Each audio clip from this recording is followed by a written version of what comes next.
The Bitcoin, Ethereum, and Blockchain Super Conference is coming to Dallas, Texas, February 16, 17, and 18 in 2018. If you know of a better way to get the latest insider knowledge about crypto, to hear directly from the top minds in this field, to interact personally with 800 fellow crypto lovers, hodlers, investors, miners, traders, developers, and founders, then I'd like to hear about it.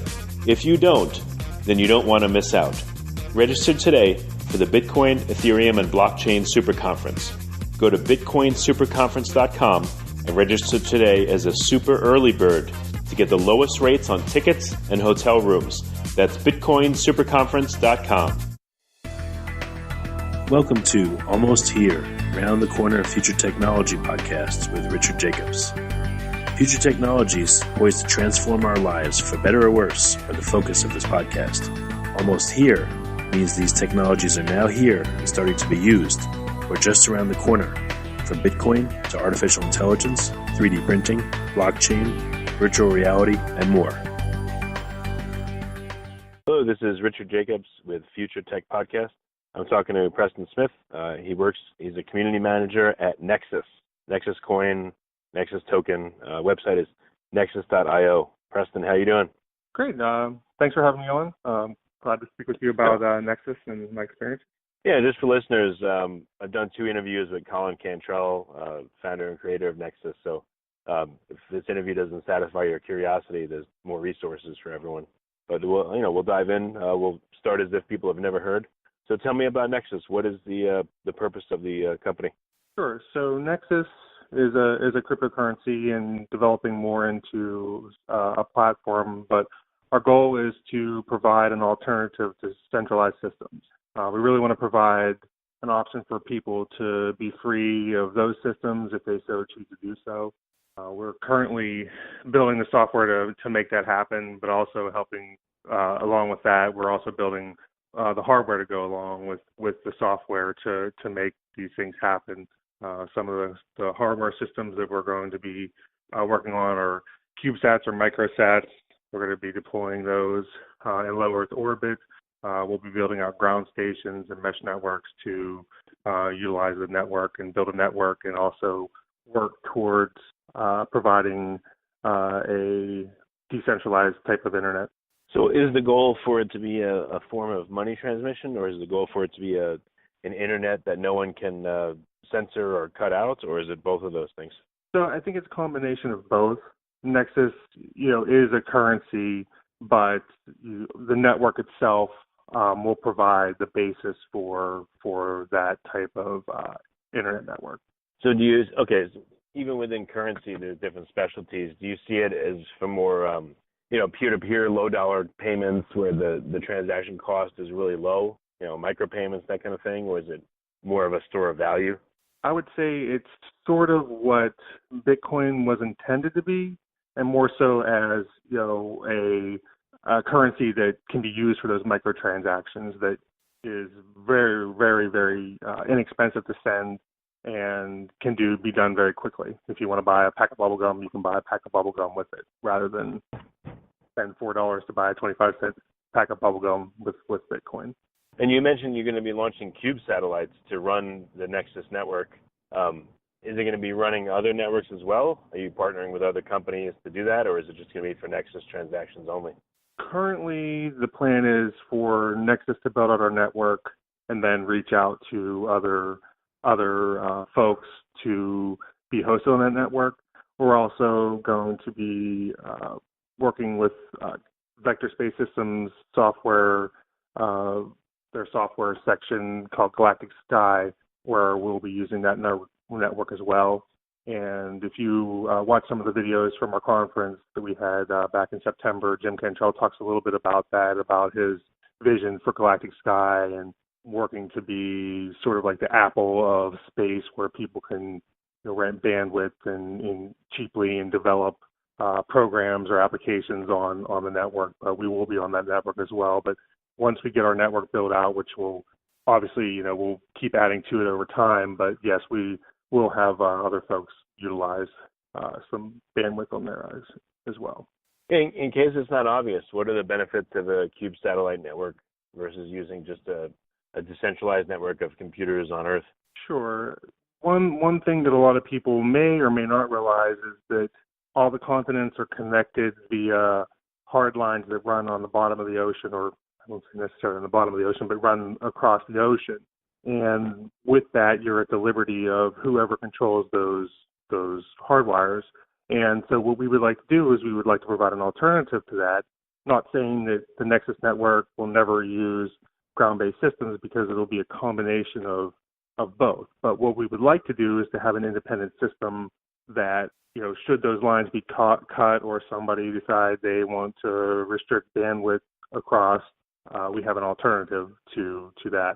In that sense, our network, and when we get the internet infrastructure built out, there will still be the capability to transact, even if that system goes down for whatever reason. Or is taken down. I guess this would be really useful for countries that don't like crypto and have outlawed it. Sure.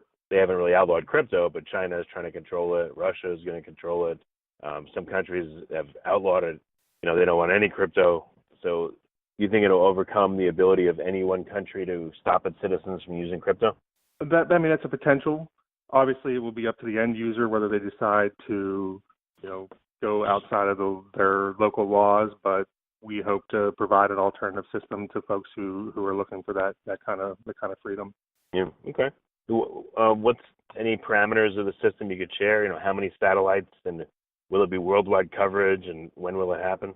So the first set of satellites will probably be later on in 2018. Will be Nexus's individual satellites. Galactic Sky will have some satellites up likely before that we'll be using and testing as well. This is more of a longer term build out. As you have the resources, we'll continue to put up more CubeSats and build out the network. We'll do testing. We'll kind of discover what works, what doesn't work. As far as the orbits, we'd like to have multiple arrays throughout the world so that it can be completely covered. But to start off, I would guess we'll start off with a couple and move up from there. Okay. How many satellites would it take to cover everywhere on the globe? I would imagine it would take a couple hundred microsats to do, or CubeSats to do that fully. I don't really have a good grasp of exactly all the challenges to that, or which, because there's there's geosynchronous orbits and right. Yeah. What kind of reaction are you getting when you're telling people? I guess it doesn't sound so crazy to me because I've heard the idea for a little while, but I mean, when you tell people about this idea, what do they think? Do they think it's crazy, or how do they respond? It's a little bit mixed. Because crypto is how it is, and you've had a lot of people make promises that aren't fulfilled, a lot of people are skeptical.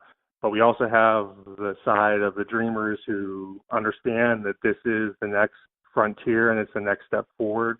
And it really kind of hits home, even for me, as a child, and being interested in space and seeing space shuttles launch and that sort of thing. The space angle is something that has sort of been forgotten about a lot through the past 20 years, and it's kind of a refreshing thing. So a lot of people grasp onto that and say, "This is great. This is the next frontier. This is how we move mankind forward."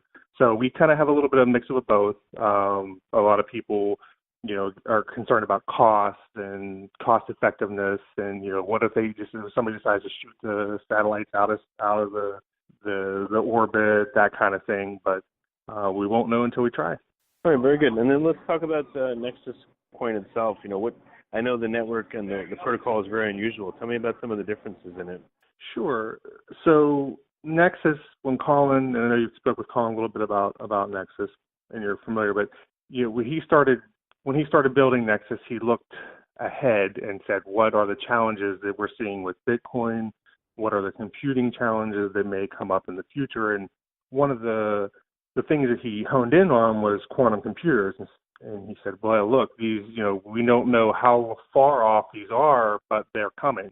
And, we see articles now frequently about, this company's moved a step closer to quantum computers, or that company's done this or done that. And So one of the things about Nexus is that we're quantum computer resistant with our 571-bit private keys and our 1024-bit hashing algorithms. We use this Stein and Kekek hashing algorithms.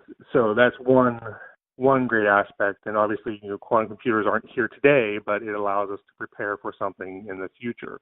Also, with that, Colin has a really good background and understanding of quantum computing and how that works. Now, obviously, nobody knows what the impact is going to be when quantum computers are developed, but it has allowed us to be semi-prepared, and moving forward with our future updates, Colin has come up with some more mechanisms to help combat quantum computers as well. So that's one thing about Nexus.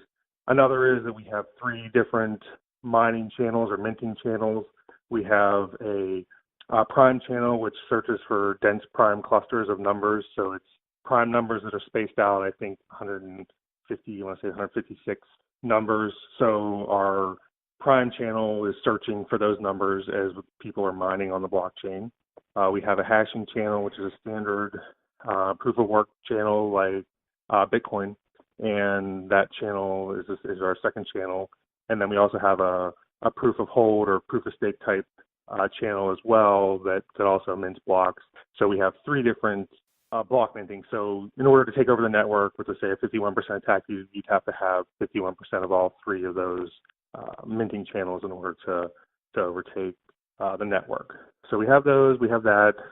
Colin's also built what he calls a lower level library, and it's a library of template protocols that anybody can build on. So instead of having to start from scratch, you can start with this protocol and you can build on top of it at a certain, starting at a certain point. And one of those that Colin developed individually for this project that I think is really great is what he calls the lower level database. And that is a database designed basically for blockchain, but it is a lot more efficient than standard databases that are used in blockchain projects like the Berkeley database that's using Bitcoin. So those are some of the just a few of the things that separate us at this point from a lot of other cryptos or blockchain projects. We will be moving forward with our what's called the Tau update series. That's Tritium, Amine, and Obsidian. Those are basically 3 release versions that will basically completely rewrite our network protocol. Colin's been developing it for a number of years, and we're running it on testnet right now, our Tritium release. But it will basically create a platform more so than just a coin or a secure coin. It'll be buildable. It'll be able to be built upon for future updates. So we're also working on that as well. And as he announced at the conference in Aspen in September, we are building a 3-dimensional blockchain. So one way to think about that is if you have a river with a dam, and in Bitcoin the blockchain backs up. So as more transactions come in, transactions fill the block, and then they back up, and then they back up, and they back up. What the simplest way to understand the 3D blockchain is if you had a dam and water's backing up, eventually the water will start to go other directions once it fills up so far if the dam isn't big enough. So what the 3-dimensional blockchain will do, one of the mechanisms is it will start to process transactions as they come in rather than waiting for the block to be full to process all the transactions. So it's kind of a lot of moving parts, and we have an article that was written by one of our community members that on Medium recently that kind of describes the process, but it basically makes it more efficient. And there's a lot more to it than just that, but that's kind of the simplest way to explain some of the basis of it. But it'll also work on eliminating mining pools. Miners will be rewarded as they're doing work rather than you won this block, you get all the reward. As people work on each of these transactions, they'll be rewarded as well. So when the block is, when the reward is given out, it will be divided up amongst those who help do the work more so than just one person or whoever the miner was that solved the block and made that the process the transactions everyone will get paid to contribute. So it'll help to eliminate it would be like a lot of that. Tiny blocks that happen very quickly in succession. Possibly, yes. In a way. Right. Let me back up to the mining. Why are there 3 different ways to mine? What's the purpose of it? So it's really for security reasons. Initially, there are several reasons for it. One was when Colin was developing the project originally, we came out with the Prime channel, which was historically called the CPU channel because you could CPU mine it. It's a little more difficult now with the popularity of Nexus and the price increase to use a CPU, although you still can. There still are mining pools that you can join and still CPU mine. So he started out with that, and he decided to, once that channel was going, he said, well, hey, how can we make this more secure? So he added the second channel, the hashing channel. And then over time, as we just, he and I discussed some things too, he had in mind to do the proof of stake, proof of hold type system. So what that does is it divides up the network into three different channels. So you can produce blocks faster because you have blocks being produced by three different channels. And again, like I was mentioned earlier, it helps with security because you can try to take over one channel, you can try to take over 2 channels, but you'd have to take over all 3 in order to take over the network to have control and basically change the blockchain and say, I'm the longest chain now, I control the whole network. So it really adds a security feature there by sort of breaking it up into those 3 different minting channels. Okay. All right, very good. And what's the lower level protocol you said that would allow people to build on Nexus? What kind of things would they build? What would they do? So it's basically a set of different protocols. The lower level database is something that you could take and you could use the database and build your own database. And then the protocols there, you could build applications on top of that, using that. Basically what the framework is already there and build on top of it, almost like if you think about it in the sense of applications or dApps, like, Ethereum has sort of not in smart contract sense, but almost like here's the protocol, you can use this as a start and you can build on whatever you can imagine can be used for it. There is a lower level protocol, and I want to say the lower level crypto, which is basically how the coin itself functions. So you could take that protocol and enhance it, for your own usages. Yeah. What kind of uses do you imagine that people would want to have it, use it for? Are there requests for specific uses? I don't know that the specific necessarily usage. It basically would be anything that somebody says, okay, well, I need to do this, and you already have this base set up, so I'm going to build upon that. I'm most familiar with the database side of it. So I could see lots of applications from web applications to large, say, unmanageable access databases that, you've got tons and tons and years of data, and you could port it over to something like the lower level database and be able to crunch numbers or process the data a lot more efficiently and a lot faster, if that makes sense. Okay. Are there any people that are interested in the ultra high level of the security of the Nexus blockchain? I think that's one of our selling points. Some people don't realize how many attack vectors there really are for different cryptos. And luckily, Colin's been analyzing our blockchain for 3 years and understands where those attack vectors are, how those work out, what people have been able to do when they attack, how they attack, and has also come up with things to add in the future. But it's definitely a selling point. I don't think that a lot of people realize exactly what it really means. A lot of our community does. Obviously, we pretty well understand the implications of being very secure. But as we travel down the road with crypto and as it gets more mainstream, people are going to have to be concerned about the security of the network that you're placing your your money, your value, your products on. So they're going to want to understand how secure is this? Is it going to be something that can be attacked or hacked, or if I'm putting my funds into investing in this project, if there's a major attack, is it going to cause my investment to drop? So it's one of the things that we pride ourselves on, but I don't know that it's widely known how great of a quality it is. Yeah, well, any specifics you can say about it? What's the normal length, the normal encryption for Bitcoin and other protocols like it, and then compare that to Nexus's, and how much more secure is it? Maybe talk about a few of the features of the security. Sure. It's, I want to say, I believe we're about 4 times more secure in the private key generation than Bitcoin. I believe that Bitcoin's 256 and we're 571, but it's not a direct correlation just for the private keys. Any more than 4 times. Yeah, right. So I'm just being conservative more so than just throw out. But yeah, it actually is sort of exponentially increases security because it becomes increasingly harder to find that private key as it gets longer. Mm-hmm. Right. So it's definitely much more, but I believe in our white paper we talk more about the specifics of how much more secure it is, but I don't have that exact number in front of me.